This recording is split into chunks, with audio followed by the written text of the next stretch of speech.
नंदन one में एक नन्ही चिड़िया रहती थी जिसके दो मुंह थे।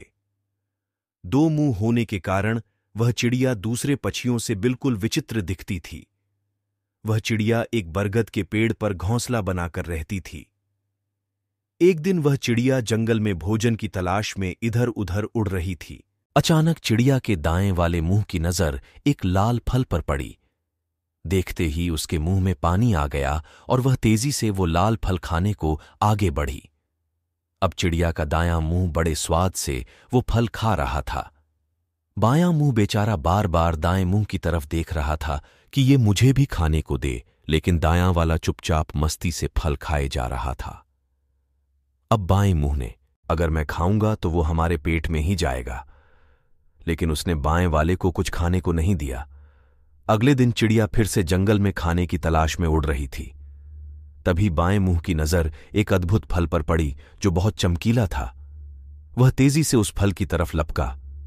दाएं वाले से प्रार्थना की कि थोड़ा सा फल खाने को मुझे भी दे दो, तो इस पर दाएं मुंह ने गुस्सा दिखाते हुए कहा कि हम दोनों का पेट एक ही है, अगर मैं खाऊंगा तो वो हमारे पेट में ही जाएगा।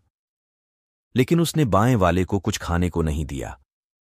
अगले दिन चिड़िया फिर से जंगल में खाने की तलाश में उड़ रही थी।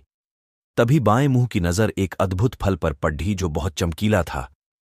वह तेजी से उस फल की तरफ लपका। अब जैसे ही वो फल खाने को हुआ, तुरंत पास बैठे एक कौवे ने चेतावनी दी कि इस फल को मत खाओ, ये बहुत जहरीला है। ये सुनकर दायां मुंह भी चौंका और बाएं से प्रार्थना की कि इस फल को मत खाओ, ये हमारे लिए बहुत खतरनाक साबित होगा। लेकिन बाएं मुंह को तो दाएं से बदला लेना था। उसने एक ना सुनी और चुपचाप वह फल खाने लगा। कुछ ही देर में चिड़िया का शरीर मृत होकर जमीन पर गिर पड़ा। दोस्तों, कहानी सुनने में तो आनंद आया होगा, लेकिन जब मैं आपको इसकी शिक्षा बताऊंगा तो आपकी आंखें फटी रह जाएंगी।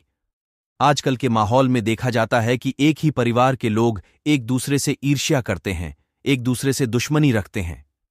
लेकिन जब भी वह एक दूसरे को नुकसान पहुंचाने का सोचते हैं या एक दूसरे से बदला लेने का सोचते हैं, तो नुकसान पूरे परिवार का ही होता है।